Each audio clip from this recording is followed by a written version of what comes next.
Bastien Gallet.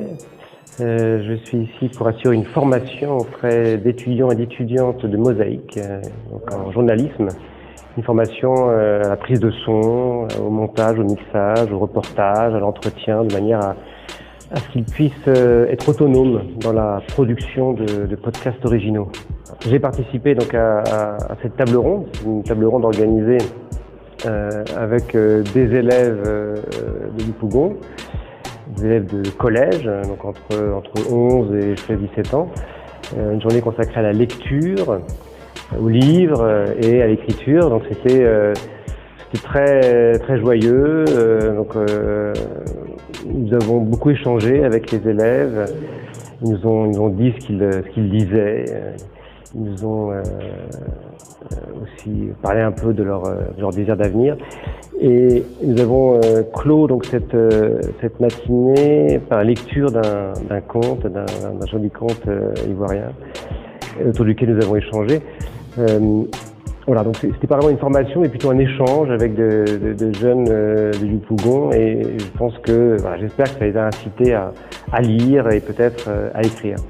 Absolument, oui, en tant qu'éditeur, en tant qu'écrivain, j'ai parlé de mes lectures, et alors c'était un peu trop court pour rentrer dans le détail du métier d'éditeur, bien sûr, parce qu'il faudrait là pouvoir faire une formation plus longue et puis être avec eux en petits groupes.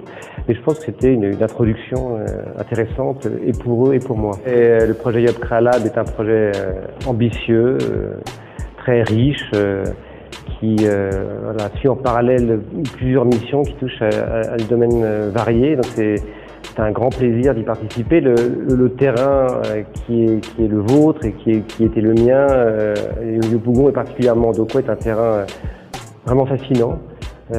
J'étais très heureux de découvrir ce village, et je pense qu'il y a beaucoup à y faire.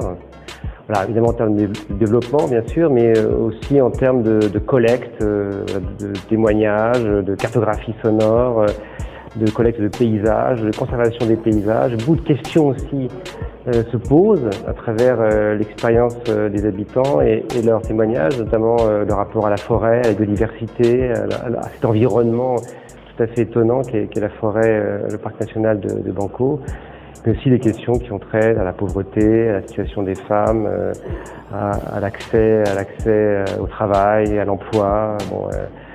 Voilà, donc c'est des questions qui sont particulièrement, disons, importantes et cruciales à Ndokwa. Donc pour moi, c'est un terrain emblématique, et je serais ravi de pouvoir poursuivre ce travail là-bas.